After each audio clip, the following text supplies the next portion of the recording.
Okay. Yeah, it should be good now. What's your favorite Rollin' song? Is it Rawhide or is it Limp Bizkit's Rollin'? I'm gonna go with the Limp Bizkit one, just because I love that. It's rolling, rolling, rolling, rolling. It had a good rhythm to it, you know. They were like nice and syncopated between the. You can say what you want about Fred Durst being the original douche bro, but I dug their music, man. I really dug their shit. Back in the '90s, it was new to me. It was fun. It was riding a wave of grunge. It was just good. Yeah, I never got into it because I was still in the punk rock phase back then. But one thing I think I got a little bit of that out of my system at that point. There you go. I mean, yeah, I was getting into hip hop instead, which kind of made sense, you know, I guess for that genre. But I mean, Linkin Park was kind of more my vein at the time. But yeah, with Limp Bizkit, I appreciated, I respected when they said like we knew we were going to be a flash in the pan. Yeah, that's what we did. That was so refreshing. And he's like, and then he went on to have a great career as a producer. I'm like, yeah, it's like, that's the way to do it, man. Now I'm famous. Let's do some shit. Right. Make some other bands famous. You know? Respect. It's a good attitude. Good attitude. Hey, we're on, buddy. Hey, are we on the internets? Yes, we are. Welcome to Critters in Taiwan, a D&D podcast about Critical Role, where a bunch of nerdy-ass voice actors sit around and play Dungeons & Dragons. I am Ben and Gaosheng. I'm Tim and Taijong. And we're a couple of critters in Taiwan talking about 90s bands. Oh, shit, dude. I didn't check our comments. I did. Yeah? Yeah. Anything in there? We're good. Any questions? Any comment? Nope. Any prompts? Nope. There was a comment from a wonderful young lady who wanted to talk about how Liam, for the first time that she could remember, said GM instead of DM. Oh. And I agreed. I'm like, yeah, GM is making its way into the vernacular now over DM on some tables. So right. Yeah. Makes sense, you know. I mean, I'm into the GM thing because most of my friends in town, they don't play D&D, they play Heroes or, you know, some other thing, and they don't say DM because it's not Dungeon Master, it's a Game Master. Yep. Well, yeah, but the interesting thing, very astute, you know. Yeah, DM is one of those words that it's like it can mean very different things to very different people. Yeah. There's memes about it. You can go look them up. Hey, tonight we are talking about Campaign 3 of Critical Role, episode number 48, An Exit Most Fraught. Fraught.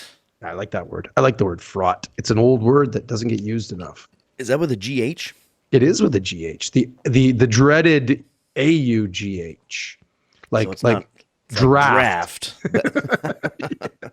See? That's a rough one. When I think I remember the first time I saw how to spell draft, and I'm like, wait, no, you're joking, right? There already is a draft. It's draft. Not that one, the other one. Right. Yeah, there's the draft. I don't get it. The draft. Mm-hmm. And then through tough, thorough thought. There's a Dr. Seuss rhyme about it in a one of those adult Dr. Seuss books where it's the tough coughs as he plows the dough. For fuck's sake, English, man. Yeah.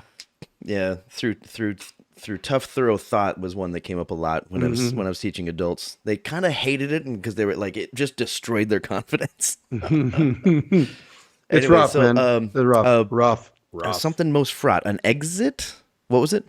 An exit most fraught. An exit most fraught. Okay. Which really kind of makes sense. I mean, they were trying to, the whole first half of this episode was them running, trying to get to the exit. So I guess it's a little, again, another one on the nose. Nothing really obscure about it.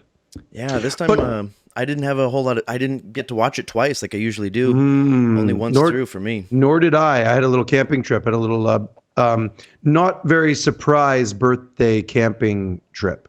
Oh, speaking of, can I quickly show you something? I don't like normally getting up off camera, but you're going to love my gift. Hang on one sec. I should have had it ready. I forgot. I'll be right back.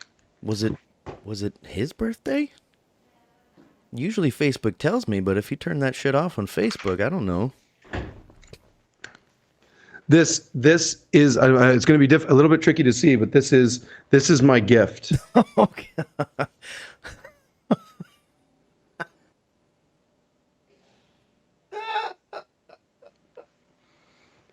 Jesus Christ. Is that just a tee or is that like a robe? It's a Hawaiian shirt. Oh, like a shirt. It's like an actual. So the sleeves are staying on this one. They might have to, maybe. To cut off your face and we'll see. and but you notice face. it's not just me. It's lazy. It's also Lacey in there as well. It's amazing. Sam Riegel, eat your heart out. Yeah. Well, wait for next year when you can double up on it, when you can meta that shit. Woo. I already told them, I said I might shirtception this one. I might get a picture because we got a picture of me with the shirt, and I mimight put that on another shirt. There you go. We'll see how this goes. I think you should put the shirt on and get another picture and then meta that one. And yeah. Wait, and then but with Lacey with a little jacket as well. Is that too cute? And you're just holding her. Too much work. Yeah, it was brilliant. It blew me away. Awesome. It was a fun birthday. We went down to our local camping spot down south, Shady Tree. Shout out to Eric. If you go down to Kending and you want to go camping, Shady Tree is your venue. It's right beside the beach. 2-minute walk from the beach. It's gorgeous. Nice. Lots of trees, lots of shade, which is important. It was 31 degrees down there this weekend. 31. Man, I mean, it sounds lovely for a beach. In February. Yeah. 31 degrees in February. Yeah, yesterday was warm here. It was like 26-ish or something like that, and today went down to 19. Dropped right down. Yeah, it's 19 degrees here right now. I'm looking at the thermometer. Fucking hell. Yeah, tomorrow's supposed to be a little bit colder. Before we get into number 48, we should do a little chat about the grand finale of Legend of Vox Machina Season 2. Yeah, sure. We could start wherever you want, but we should probably start with episode number 10. Which 10, 11, 12. I texted you this. I said on Friday morning before I went down to Kending, I watched all three of them. Bam, bam, bam. 10, 11, 12. And as number 10, I was watching it. When it finished, I pressed pause. I shot you a quick message. I firmly believe that episode number 10 has the best anime fight scene I've ever seen. I will have to agree with you because that was the only time that I wasn't trying to compare it with the campaign. I was just watching it as it was because it was different enough, like Grog was small and he was getting his ass worked, and I knew somehow they had to bring the others back in, or maybe Grog was going to die, or I had no idea. I was like, holy crap, is this where it's really going to go off the rails? Are they really going to kill Pike? Like, is Grog really going to die this time? And then he's going to have to be revived because he loses the fight in the stream, right? That's the whole, and I love that they kept that part. They kept the line. It's like, my friends, Vox Machina, fuck shit up. It's wonderful. I'm so happy they kept that in. Yeah. Just got chills. Oh, it's so good, man. It's so good. That when Scanlan jumps up on the hand and he floats up in the air with the horns. Oh man, I love it. And he's up there, he's just like, yeah. And the heavy metal music starts, and with Sam singing it in the background. Never quite heard him sing like that before. Exactly. If you turn the closed captioning on, it goes along with the fight. Everything and the lyrics play along with all of the stuff that's happening, where there's like when Keyleth summons an ice wall, when Grog goes into a rage, when all of this stuff, those are his lyrics. Wow. It's super cool, man. It's very, very cool. Well, I guess I won't call him a lyricist because I guess all that shit was written for him, but yeah, it's great. And then also in the credits with the when they were playing on the stage with Kylie. Fuck, what's her name? Kylie, thank you. Kaylee. It is Kaylee. I'm fucking confused now. Again, that doesn't help me. Kaylie. Kaylee. Okay, you got it written down there? I do. Fuck, completely forgot. Those lyrics were fun as well. Yeah. They were just all 100% suggestive the entire time, which was a little played on a little bit more in the campaign, but this one a little bit less so, but if I remember right, in the campaign, he doesn't know it's his daughter until a little bit later, right? Well, yeah, like it is a big reveal. Yeah, just like in the animated series. Yeah. Fun. They kept that pretty close. That one definitely kept that part pretty close. What else did they keep very close? The Vax going into the temple stuff. The blood, the blood pool, yeah. The blood pool. They kept the fact that Whitestone has been covered magically by Sean and Allura. Allura, yep. Yep. So that stuff was pretty fun. I mean, the whole thing about about Vox Machina as a group going into Westron, that was different enough. Yep. And then a few other little bits here and there, other little things. I love that they kept in. So this is we're rocking into episode number 11 here. Where with the whole planning stuff, they're like, at dawn we plan. Yeah. Is it, no, at dawn we spring the trap. No, at dawn we plan. It's wonderful little lines, just like out of the stream, which is great. Yeah. I read an interview online. I think it was Comic Book Den, might have been CBD. It was one of the websites that it wasn't Vulture. I don't remember which it was. Anyway, it doesn't matter. It was a whole long interview with all of the cast members talking about different parts of these final 3 episodes. And what's the actress's name, the voice actor that plays the Tiefling? Mary Elizabeth. Mary Elizabeth, thank you. She's also the director. Also the director, right? She was in the interview as well. She talks quite a bit about that. I kind of forgot about this. This episode number 11 took 3 episodes on stream. It took a full episode and a half to plan, and then a full episode and a half to finish. So I was like, pre-planning, and then they had no plan, and they were like, "Well, we're going to end the episode." And they're like, "I guess at dawn we plan." Right. Right. I kind of forgot about that, and then they planned for the next half of an episode before they finally called Umbrasyl in, or they waited for Umbrasyl to come, and then another full episode after that one. There was a ton of prep in there. For them to kill. Yeah, there was a whole thing with Kaylee with all the other people. That's when he met Kaylee, right? Right. And then the people knocking on the door, and the whole like him figuring out that she's got similar powers to him. Yep. And all that whole thing, Keyleth digging out that fucking trench and putting that light thing on top so they can fall through. If I'm not mixing up my plans. No, that's the same one. That's the exact one. Yep. Because they also fought before, because they had to get the alliance of the fucking herd before. Am I forgetting? Am I remember this wrong? I think when he kills Thordak, when he kills his uncle Kevdak. Thordak, Kevdak. It's pretty easy to confuse. Is when he kills Kevdak. Then he also remember. Never forget. He takes the bear tattoo and puts it on it. Makes a right. He skins him, right? Yeah. And takes because Kevdak was a totem of the bear. Of the bear. Yeah. Zealot, not berserker. Yeah. Yeah. And I'm glad that they kept, and they did very well with especially the animation and the of the old the Pokeball that they can't call a Pokeball. The way she tossed it up right in the middle of the moon, kind of a nod to the 3rd campaign, perhaps. Totally. And then like just dropped down, and then how he dropped down, because he also went unconscious for that in the campaign. Mm-hmm.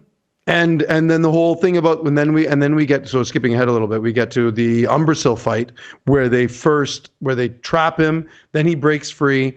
And then they go. Now this is a couple of diversion things from the campaign, from the stream. They do up the butt, which was fun. I was instead of Dimension Door. Instead of Dimension Door, that's right. Yeah. And Liam talks about that. When you see the asshole on the dragon, it's a little. You don't really think of a dragon having an asshole. No, but it makes sense. They would.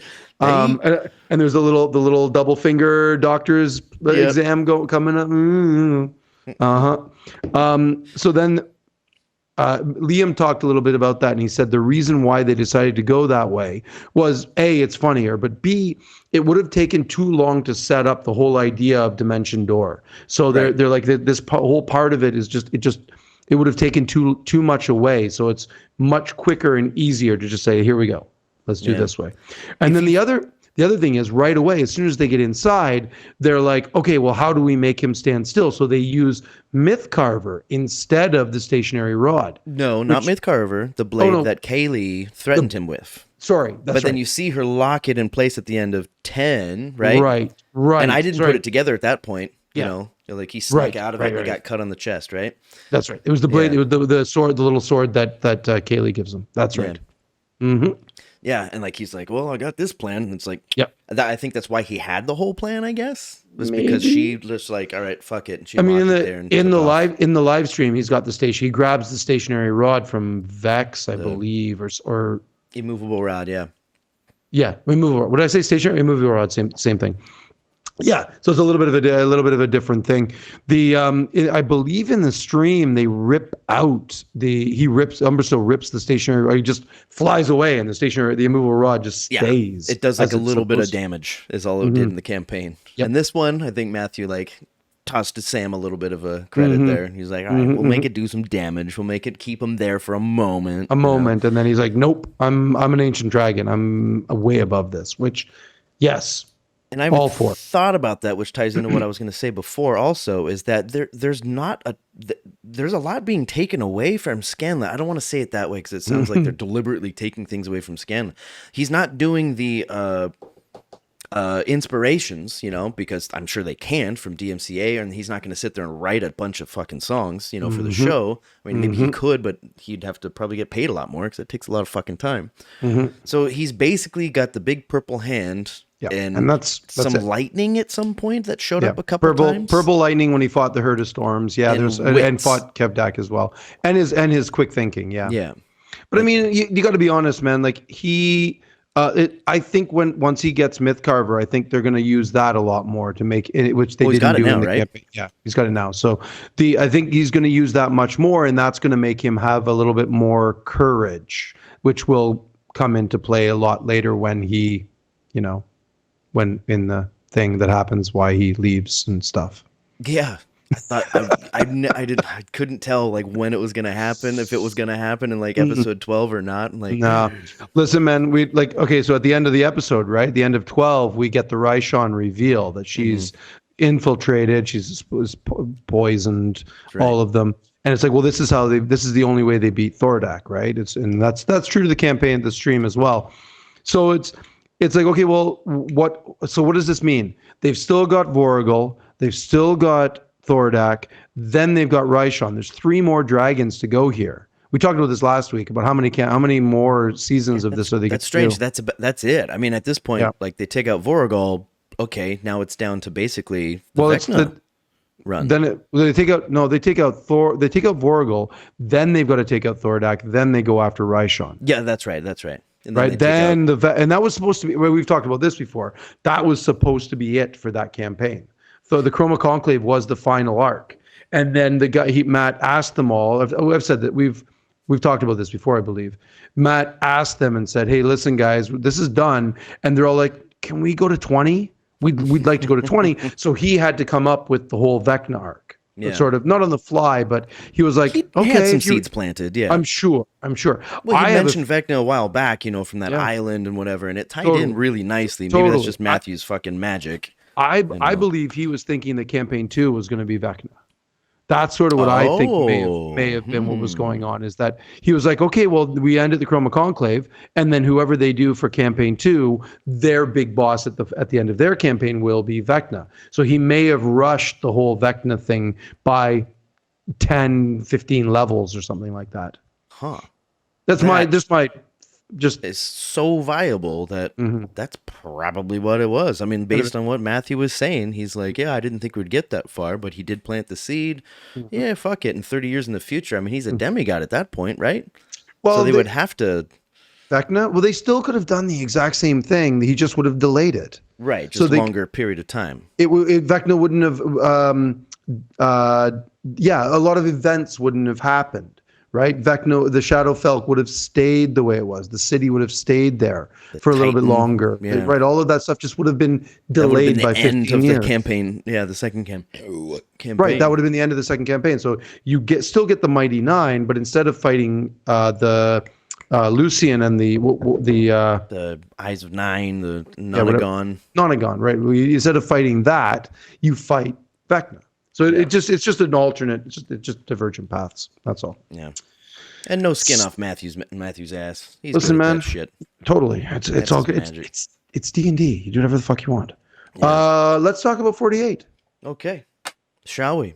Let's do some rollies. Let's get some rollies in. Ooh, not bad for my greenie. Of course. Natural 20. I'll show it to you if you want. That's right. Fucking weighted die bullshit. That's what a natural 20 looks like. That's what a 20 looks like on that die. This one looks like a golden vagina. With teeth.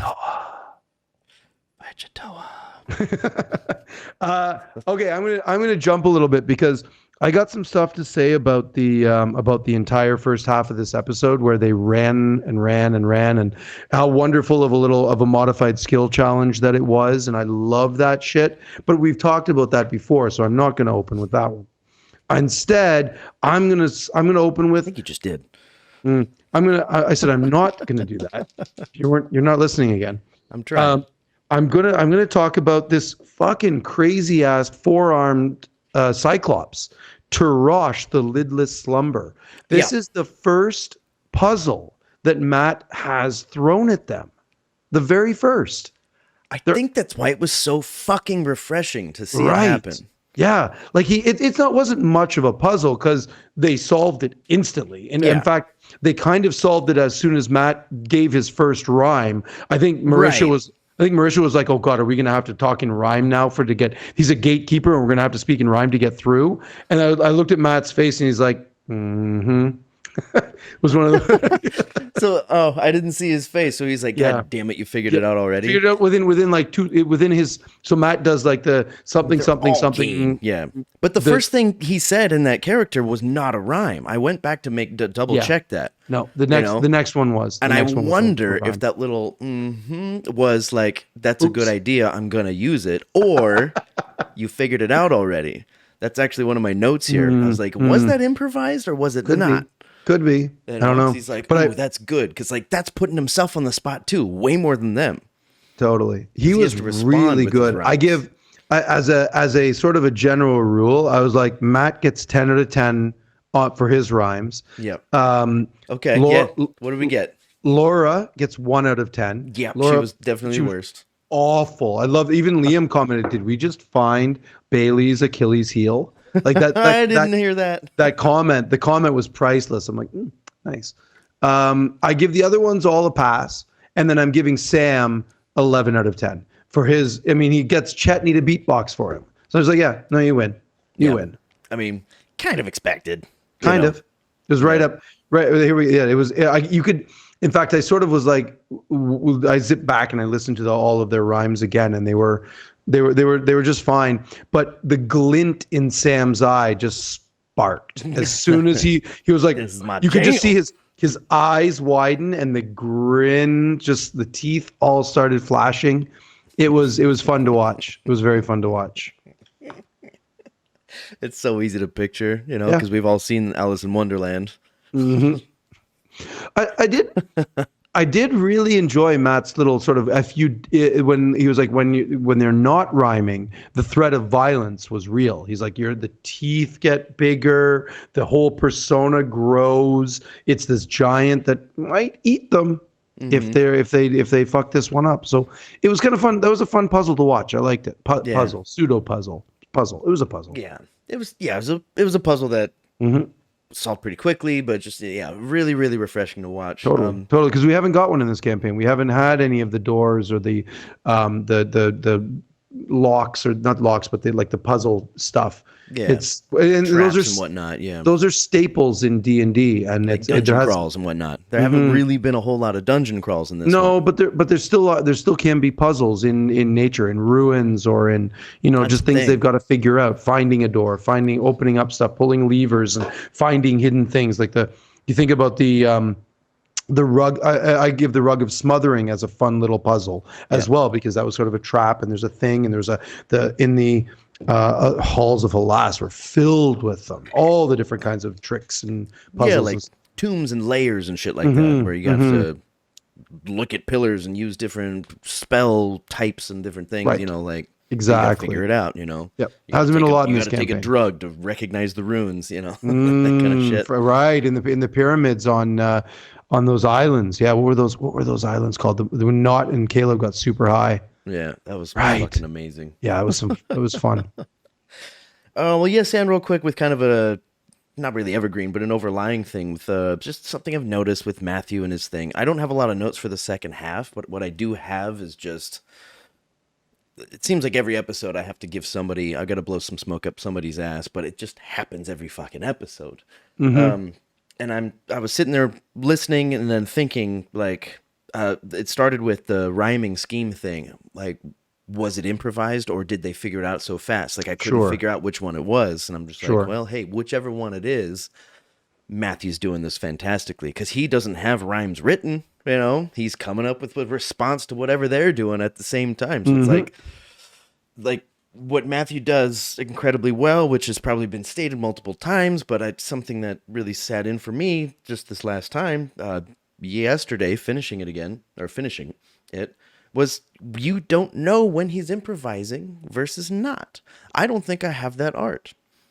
You know, like I've also never tried that much, but I would be like, I don't know, how about this? You know, which is a fine thing to do. But if you do what Matthew does, and like I even a BLM, he would be like, I guess just do a, you know, Matthew never spits out those little things. Like once or twice he has in the first campaign, like the second campaign maybe. That is 100% just experience. That's all that is. It's having done this for so long with this amazing group of friends. That's what that is. Yeah, and video game experience from the past too. Sure. You know, because he's got a flood of ideas up there in this whole world that he's thought more about than anybody else at the table. Tolkien-esque. We've said this many times. He's got this is his baby. Like Exandria is his baby, and this is his Middle Earth. Yeah. So he knows everything about it. There's nothing. So it's like he doesn't have to keep those other things in his mind. His mind has got that already set up. It's already established. So he's got space to think about improvising and doing fun stuff. Yeah, I'm not minimizing anything here. I'm saying like this is all down to prep. It's all just being fully prepared and ready to go. Even if it's not prep, it's just prepped. He's got the right brain for it, you know, that's the magical part. Including if I'm jumping ahead just to mention it, the fingerprint in the I don't know what it was, a ring, an heirloom, a locket, a fingerprint in there. It's like that must have been something that he thought about, like when maybe him and Marish have kids or something like that. Maybe. You know? I thought it was really sweet. It was a really sweet little thing. I'm curious what it means, what it really is all about, if that's going to be something relevant or not. Is that going to be the thing that breaks Lillian? Like, is that going to be going to be the thing that's going to, like, it feels like there's some foreshadowing involved with that. So maybe. Perhaps, yeah, maybe. I had thoughts about that one as well. I'm like, interesting. Yeah. So is Imogen going to throw that and be like, Mom, this big moment where she holds it up and this is where Lillian tumult. Just glaze over it. It sounds fine. Lillian tumult. Where she turns on Odahan. Is that going to be the defining moment? Very powerful, you know. Yeah. Perhaps like an Elysian fight moment where it's like, all right, you know, make a persuasion check or, you know, whatever. That kind of thing. All right, new rollie. What a heartbreaking natural one that's going to be. It won't happen twice in a row, will it? Oh, fucking hell, really? With a 3? Holy shit. Oh, come on. I just rolled another natural 20. Forget it, man. You know, the odds of that happening are 1 in 500 million, right? Well, to call it twice in a row. Yeah, call it twice in a row. No, that's amazing. I rolled another natural 20. I never do back-to-back 20s. And I shook. I'm very, very aware of jerking off the dice. Whack it off first before you toss it. Yeah. All right. Oh, damn it. I still think it's your weighted die, but. Okay, well, listen, man, it's not. I've rolled like shit these past few weeks, so I'm finally winning some. I want to know right before the break when they get out of the Fey realm, the Fey Wild, the Fey Realm Wild, the Fey Wild Realm. When they get out of there and they decide that they're not going to go to the town of Gelvan, whatever the hell it's called. Gelvan. It's Gelvan. It's a double A. It's goddamn fucking stupid consonant vowels. According to Final Fantasy 12, that's Vaughn, I think. Vaughn, yeah, Gelvan, whatever. Right before they go, they take a short rest. And when they do take their short rest, Matt asks them to roll. Asks Orem and Laudna to roll d20s. Yeah. Why them? Why not everybody? That was one of those things where I was like, Matthew's got an idea. I'm going to step aside for now. Because it was later. It was weird that they both were like Orem does first, and he rolls a 3, and then he rolls a 13, and then he rolls an 18 and a 13. And then Laudner rolls a 3 and a 13. So their first 2 dice rolls were identical, which is weird. And then he was like, now only roll 1d20. I'm like, wait, what? Why would you only roll 1d20? And then he quickly corrected. He's like, oh, no. He's looking at his notes. He's like, no, roll 2 d20s. And then she rolls a 15 and a 4. I wrote them all down because I have to. I believe. Okay, go ahead. That it's because they both died. Nobody else in the party has died. They're the only ones that have. Oh, I see what you're saying. That's what they have in common for sure. Right. So the reason, like, I think they died this episode. Like, no. It's because so. It's because they died before. Right. So they're the only ones that have actually like literally died. That they the whole big Otohan fight, right? That's the whole thing. So I somehow tying something in there, or not you, but obviously. No, and I'm thinking it's aging. I think it's gonna be an aging thing. The Feywild does weird timey-wimey stuff, so I think that's what's going on because they're the ones that have died. They age based on the dice. I don't know. I really don't know. So looking at these numbers, I'm going to keep them marked down because then they may become relevant later. I'd like to find out why. If we find out if they ever do like a greater restoration or something on them and they find out or what something. I don't know. Do we get a 4-sided dive this week? We do. No. We should, right? It's been a while. No, it's been a while. They said there won't be one for February. Because of Legend of Vox Machina, there won't be one this month. Man, the next one pre-record that shit. Come on. The next one will be. They're doing the watch parties instead, right? So we'll get a watch party for the final 3, and then we'll get then they'll be off on the last week, and then we'll get a 4-sided dive the next week. The next week or during that? I mean, that'd be great if they had some content that week. I don't think so because we'll get one more. And then because this is a short month, they'll be off on the 23rd. So this, I believe this. They'll send me an email. I subscribe to their newsletter. I'm going to get an email from them and that'll confirm it. But I think we get one more episode this week. And then we'll get the watch party tomorrow. We'll get the episode on Friday. Then they'll be off. And then we'll get the 4-sided dive on the 7th or 8th of March. And then they'll be back on the 3rd. Yeah, they'll be back on the 3rd. Right, and then we'll get the 4-sided dive on the 7th or 8th, whatever it is. Man, that's my prediction. I don't know that to be true, but I'm pretty sure it's certain. Not very certain. Give me a little stab of. That was my natural 20. What do you got? Oh shit! I almost lost the dice. I'm gonna jump right back to the rhyming thing. I miss Talison's. I only had one chance to watch through the whole thing, and I don't have any recollection of what Taliesin did for that. I think his was the very first one. He did the thimble. So he rhymed something with the giant's thimble. Now that rings a bell. Talking about a thimble of some sort. Thimble, wimble, dimble, rimble, himble, humble. No, it was symbol. I forget what he symbol. I forget what he rhymed with thimble, but it was something with thimble. And then Fern was like, "Hey, that's my." And then it picks him up and throws him in. Yeah, picks him up and throws him in. Yeah, and then I think he eats the thimble. Okay, that rings a bell too. Okay, so I did catch it. It just wasn't registering as okay. Because I think I was still thinking about. I know that FCG was like, let's think of words that don't have things that rhyme with them, and then that brought me back to this Reddit post I saw about M&M's where he got upset. Did you see the same thing? Yeah. Well, he famously things rhymed rhyme with orange, Yeah, and I think Laura saw it too because she said the same thing: door hinge, etc. Well, Eminem famously does this big rhyme. It's like it's in one of the early ones, his second or third album, where he does the entire thing and he rhymes orange like several times. It's good. It's very good. Yeah, I mean, like us fucking commoners, we can't rhyme the word orange with a shit, Well, it's the southern drawl lets you do all kinds. Orange door hinge. Yeah. I mean, if you do orange door hinge, orange. of course. Yeah. Orange. Get the A out of there. It's just orange. Or those with none of my kids at school do it anymore, but they all, when they come out of the kindergarten, it's like orangey.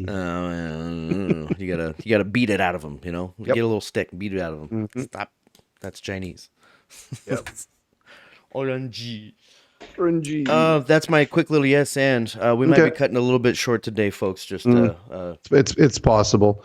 I'm already at the break, so I'm gonna let's do another deal. Let's roll. Okay, come on. I'm rolling. I'm shaking. There's the dice. I'm moving it. I'm shaking it. And he's going to predict that he's going to get another natural 20. I am not predicting I get another natural 20. Because I just got 2 3s in a row. Whoa. I got a 2. But I didn't call it. Oh, you got a 2? Yeah. Hey, I get to touch that button today. It's weird. All 3 of my rolls tonight have been upside down, like facing away from me. All 3 of them, both natural 20s and the 2, they were all facing away from me tonight. That's odd. Oh, you mean like the number is facing towards you? Oh, right. Oh, okay. It's a weird one. Must be ghosts. I'm rolling for a camera that doesn't exist. Right. Oh, what am I gonna do here? I'm just gonna go from the top here. I'm not gonna read through them right now. That's good. At 47 minutes and 59 seconds of the Twitch stream. Love me a good timestamp. Oh, we do, don't we? Laura says, "Did you guide me?" Great moment. Wonderful moment. They're just like, fuck you, Laura. Always trying to get those Game Genie moments for yourself in there. Love it. Some things never go away. Right. Love it. She's always just fishing for every advantage. Sometimes it makes sense, And this time it was more like it wasn't so much like, oh, did somebody give me guidance? Like just hoping for something. This one was like, I almost said abusive, accusatory. Yeah. Did you guide me? I guess there's 2 people at the table that can guide, right? There's FCG and Fern. Yes. Yeah. Right. They both have it. Yeah. And I mean, Tarv, okay, he laughs all the time, but I think he laughed extra at this one because he just deals with this kind of shit all the time, because he lives with her and a kid. What's with all the breadsticks? Hey, more breadsticks. It's like, are you going to eat those? No, but we deserve them. They're free, so we get them all. Yeah. You know where this comes from, right? This comes from Liam's one shot that he ran all those years ago, the Call of the Lorelei, the werewolf one, where it's I don't remember the guy's name, but he's the guy that came in with he's a really famous in the D&D community. Yeah, that's right, TJ. Yes. So he had that dice tower, and every single time he was guiding constant. He's constantly. He's like guidance, and then because the next episode back, Liam was suggesting it. He's like, yeah, because we should do guidance because they do it all. That's what you do, right? Yeah, you do it all the time. So that's really where it stems from. That's where all of this started. I think it's funny. I mean, even last week when Ashley was off stream, when she was online on the big ass TV beside them, and they even Laura was like, was that with guidance? And Ashley's like, no, I didn't. And even Ashley was like, well, no, I guess I can't use guidance there. It's like, come on, what are you doing? I mean, they'll throw it out like Liam noticed. It's like, well, you can try to throw it in. And then Matthew will sit there and be like, I think in this situation, you're not going to really cast guidance. That happened in this episode, talking to her dad, like, I think in this situation, you wouldn't sit there and be like, and then touch them and guide them. Because his dad would probably be like, whoa, or her dad would probably be like, hey, what the fuck is this? So Matthew's on it, for the most part. And I think for the most part, most of them are onto it as well. They're like, well, no, if you can't touch them and if you do it too late, then you can't just call guidance after the roll. You can't. And also leading into it from campaign 2, Jester would definitely be somebody who'd be like, guide me, be like, oh shit, okay, guide them. And I think that has just turned into, because we all know that Jester is Laura. Yeah, just with a different accent. The lizard brain. Yep. And so now it's just turned into Laura being like, guide me, out of character. And they're like, oh, I guess I guide her. Which is fine, Nothing wrong with it at all. It's all playing within her rights, but that one 100%. Was just funny. Like, did you guide me? Not like a question, but like, what the fuck is wrong with you? Pay attention. Yep. And Ashley was online, so like, she she's basically yelling at Sam, just like, fucking guide me every time. She says that too. Like, in the future, just keep it in mind, guide me all the time. Not anybody, just so her. It's so good. I love if it. I remember that right. Yeah, I know you're watching very more. much. Yeah, that's it for that one. Okay. I only got a couple more, bud. Yeah, I only got a couple more as well. I'm gonna go after the break when they're marching on to Galvan, and they send a message to Rin, no response, very ominous. Because the weird part about that one for me was they just sent a message to Nanamori as well, and there was no response.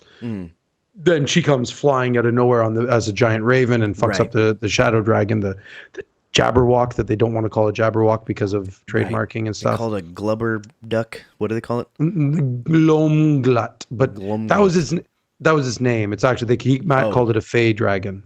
Oh, but they can't use the word because they can't use the word Jabberwock because it's trademarked. Right. I'm guessing. I don't even want. It doesn't matter. But they sent another message to Keyleth, and Keyleth does respond, and she starts talking about how she's okay. Yeah, thank you for the message from Orem. Something I'm going to Terra because there's something happening at the rift to the Earth plane. Right. And if that isn't the most fucking ominous thing I've ever heard, then nothing in this entire episode is. I mean, we've all seen the first campaign. Terrified me. I'm like, oh, for fuck's sake. Matt is getting ready to blow up Exandria again. Calamity 2.0. I'm telling you, man, everything points to it. Everything. Mm-hmm. Yeah. I mean, I felt like destroying something beautiful. Like they say, it's like, I'm the best comedian in the world. You say it enough times, it starts to become true. Mm-hmm. I think you're kind of, you've jinxed it, man. No one else is saying it but you on this podcast to the public. Was the Mori message before or after she fought the Glumglut? Because didn't they try to contact her after and then she didn't respond? No, then she did respond. But she did eventually, right? Yeah. But in the first time she didn't. The first time there was no response. And then they had a conversation. She's like, I'm sure she's fine. Yeah, and Liam and both Liam and Travis were out off above table. They were both like, remember the last time we sent a message to somebody and it didn't go through and they were dead? Right. And Ashley just don't you even she got so angry at the moment, like was she at the table this time? Fuck, I don't remember. Yeah, she was. She was, right? Okay, cool. Yep. Another one too. Who were they talking to when they were talking and they went, oh shit, and then stopped? Hey, lazy girl. Here's the lazy girl. Was that Rin? They didn't talk to Rin because she never responded. She never responded. No, she was remember they went into the dream later on and then they find her petrified. Yeah. In stone. Yeah, as a warning, Matt said, or maybe as a, just as a trophy, I think. A trophy, something like that. Yeah. Yeah. Or like was it trophy? Whatever. A keepsake relic of something along those lines. All right, so then who was it that they were talking with? They talked with Nanamori. They sent a message to her, and she was like, that was the one that got interrupted with, oh shit, and then just stopped? That didn't sound like her. I might be getting my episodes mixed up. I think you might be. I don't remember that one. Because they were talking with someone, they were going back and forth a little bit, and then when they responded with something, I don't remember what they were saying beforehand, but then they said something and they stopped, and then they, oh shit. And then I don't remember that. I thought that was Rin. And then they're like, oh, and then the next time they see Rin, she's stoned. That's what I thought. But I wasn't quite sure, and I didn't get a second to listen through. I don't remember that moment at all. I feel like I would have remembered that, but I don't. All right. Well, hey, we're stumped, y'all. You might be getting episodes mixed up. I might be, or yeah. Campaigns mixed up? I don't think so. No, I think it was either last episode or this one. Pretty sure on that one. Jester uses message so much in campaign 2 that I often get them mixed up. Because it's Laura too, right? So it's, I mean, it's a completely different voice, but it's still the same PC. Mm-hmm. Yeah, it's funny to not really have to count the words player, anymore. Not PC player. Yeah, okay, that's mine. Do I guess we got one more rolly and then maybe we call this? Yeah, we'll call that my that was my yes and. You won that one. Oh, I did? Oh, right, with a 3. With a 3 on my 2. Okay. So last rolly. Here we go. Shaking. Ooh, you're not beating a 19. Come off it. I rolled another 2. Oh. So I rolled 2 20s. 20. 2 20s and 2 2s. You know what the funny thing is the on the dice, what's right beside the 20? The 2, 14, and 8. The 2 on a real die. Maybe I will do the saltwater test on this one, because if I'm rolling everything right there tonight, but I didn't in the past, so 2s and 20s. See this guy? There's there's a reason I wrote that on the fucking stream. He can't see it. It's there's a giant chunk of lead stuck on the bottom of this dice. That's man. No. That's because you wrote on there on number 1. You wrote it with lead. That's what you did. That's right. Yeah. That's on the other side. Because that's really going to make a difference. Said it before on stream. The opposite sides of the die need to add up to 21. That's the way dice work. All Any of them, die, actually. it's n plus 1. Let's see. Okay, quick one. I think I have just one little quick one left. How could they possibly think that the iron tithe was fucking metal pieces? I mean, the first thing I don't even know when they said iron tithe. I was like, it's iron, it's blood. That was my first thought. Yeah. I didn't understand the whole thing. Like I didn't understand what any of that really meant. It was the Fey realm, does it really have to make sense to us? Well, that's my point. Is like, what does it even mean? It's because it is the Fey realm, the Fey wild realm. What is it even, what does any of it even mean? It seemed to me like kind of having fun. It just seemed like a little bit of a red herring to me. It's like this. Yeah, sure. It's not important, so why bother with it? Not at all. And even like when they got Ashton, and like he took some damage when he got thigh high, and then he was released. And then they let go.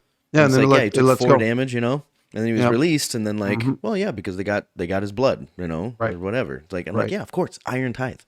But then they also tossed some jacks or whatever fucking in there at the same time. Some jacks and a fork and a whatever, Because like the first time, right, with Ashton, they also dropped some kind of a fucking thing, and then the second time, like 3 people, there were ball bearings, more jacks, and then a fucking fork or a dagger or something, right? I'm like, it's blood, you guys, come on, it's D&D, it's the Fey realm. They already took damage from this guy, and then it went away, guys. I wonder what chat was doing at that time. I didn't look at chat much on this one. I popped it open a couple of times, but it's usually a second watch, right? Right. I only did 1 watch on this, but it was also, I did pop it open a couple of times to see what they were chatting about, but there was no real moment in this episode where I wanted to hear what chat had to say. There was no like wow or big thing. So I'm like, those are usually the moments when I open up chat and take a real quick look at them and see what they're talking about. But there wasn't much of one. Yeah, there wasn't rewind to see. I opened. Do you ever rewind to go see see what if you get confused about something? You ever go back and be like, see what they think? I go back. I scroll back up the chat and I'm looking and looking and looking. As somebody will do a reply at so and so, it actually was this and this. I'm like, oh, what was the question? And then I'll zip back up and find the question and be like, oh, okay, that was actually an interesting question to ask, and I'm glad somebody took the time to reply. There are, I mean, of the tens of thousands of people watching, there are, good chatters out there. Well, there are people that have interesting things to say, and it's just unfortunate that they choose. Like, well, fuck you, It's just I find it more weird that they choose that forum to raise their questions in. It's sort of odd. It's too fast. It's too when big things happen in the campaign, you can't even read chat. It's insane. It's a flock of seagulls flapping wings. Unpleasant. Yeah. I'm gonna sort of end that one with another red thing, not blood, but the red storm. Way to tie it together. When they go into the dream, master of segues. There was a master of something. There was a moment where Matt said something about the automatons, the automatons, right. And it seemed like very, very, very old that FCG recognized. and that there was definitely, he never said the word Aor, but somebody else at the table did, and or Liam maybe alluded to it as well. What do you think that means? Like, is this a carryover from, my initial thought was, well, that, like the where FCG came from, that traitor dude who I maintain is Charlie. No, is not Charlie. Devaxian. You think the traitor's Devaxian? Yes. And I think like there's somebody going out there. Charlie was the old name before, yeah. Right. The old name before him, yes. And then so like, is that even possible? Like, is there a thing where he's brought a bunch of, they have brought a bunch of relics back from Aor and traded them to the Ruby Vanguard or whoever is running this forked tower ruin place? Unless it was like a part of their purpose. I mean, Devaxian seems pretty,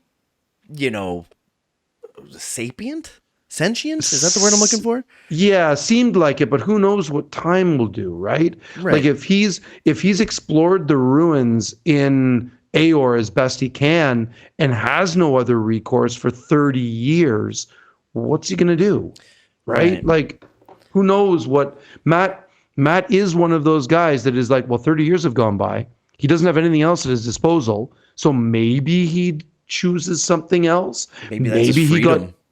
Maybe he got fucked over by the Cerberus Assembly and the Kryn dynasty that both have dudes going in there and trying to, relic hunters, trying to salvage stuff from I don't know. A lot of thoughts. Yeah. I mean, like with FCG seems pretty sentient, right? Am I saying that word right? Sentient.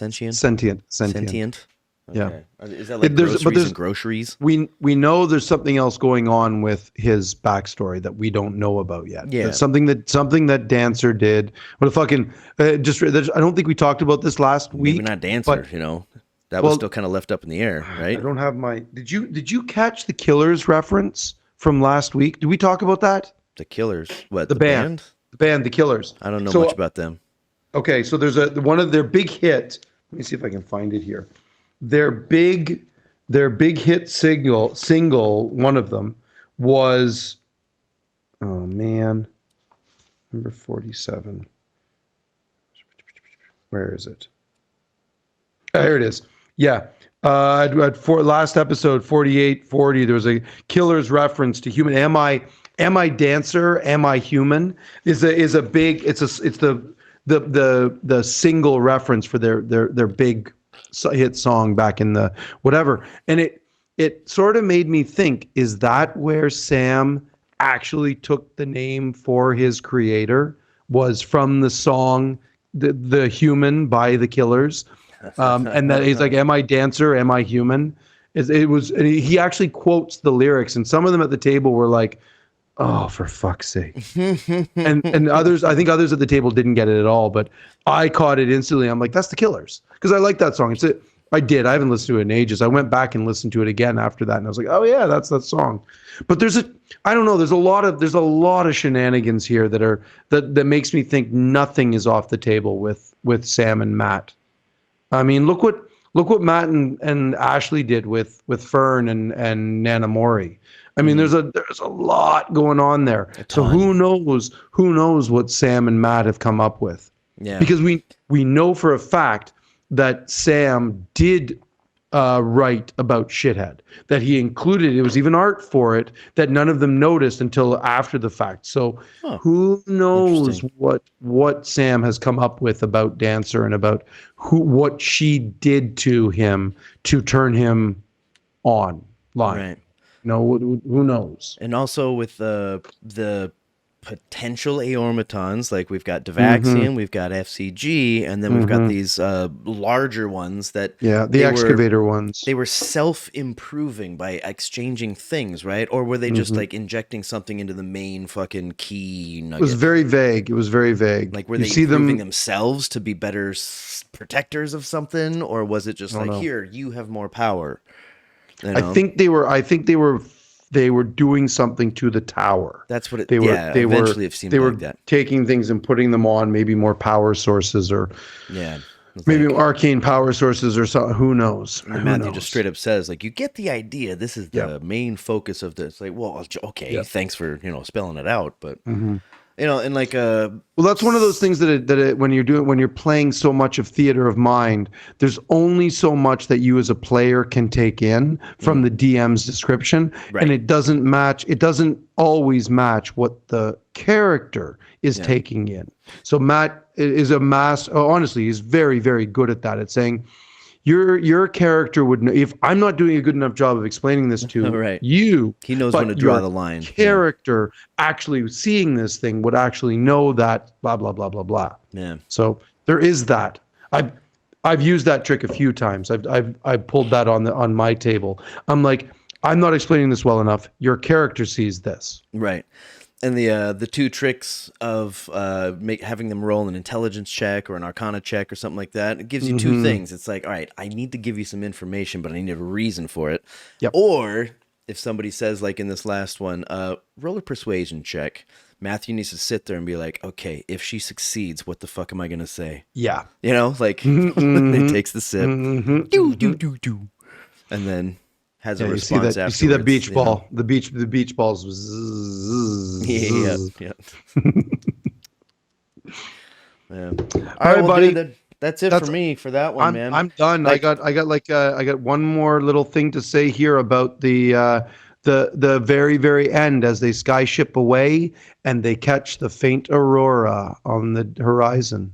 And that's of the apex. So it's coming. Yeah. It's coming. 11 days, so they say. Yeah, man. I like how they reversed it too. They were like, what day is it? 11. Oh, it's the 11th day. Like, well, T minus 11, but okay, whatever. And then, what was shit, I had one more thing I was going to say about fucking... Oh, man, that's getting thick. Oh, yeah, the reason I don't have so many notes for this episode, which doesn't matter, is because there was just information given. Yeah. I didn't have Not to a lot sit of questions. There. I had a lot of questions. An analogy there where it's like, in a lot of these episodes, I'm sitting there just like with this jigsaw puzzle, just trying to put together the blue sky. It's just like, does this go here? Does this go here? Maybe this one? Trying to put things together that might not go together. But an episode like this, it's just, oh yeah, this goes right here. Oh, thank you for the hint. I forget. Did they say where they're going now? I think they said they're going to the Hellcatch Valley, but did they say where? I know that Are they going to Bassaris? To get to either the Hellcatch Valley or go over the Hellcatch Valley. But to what destination, I don't know. I forget. I believe they said let's go. But they must have said because they're on the airship, right? I didn't write it down, and I don't really remember. We'll find out immediately next episode. But yeah, if you do remember, that's what that shit down there is for. Yeah, and that's what keyboards are for. Yeah. Also, we were both stumped on something earlier, and I was pointing down there for that. Do you remember what that was? Nope. Had a question, we were stumped. It's back there about the mid-mark. It happens. Something like that. So if you happen to know something about that, get in touch down there. Yeah, I'm gonna be having a couple of weekends coming up here where I might only have chance to see the episode once. Well, this is so we probably have something going this weekend, and Saturday is a working day for me. I'm assuming it's for you too. Yeah. So it's a 1-day weekend again, which I'm okay with because we just got a whole bunch of time off. So I'm good with doing. I had all this time. Sure, off, when it comes to work shit, doesn't matter to me. And then we might be off for a week, so it might be good timing if you got stuff going on. The 228 weekend's coming up. We got a 4-day weekend coming up too, so. That's good timing, I think. There won't be anything going on that weekend. Yeah. Wait, is that the 4-day or the 3? It's a 4-day. No, it's a 4-day. It's a 4-day. Monday. Okay. We get a Monday.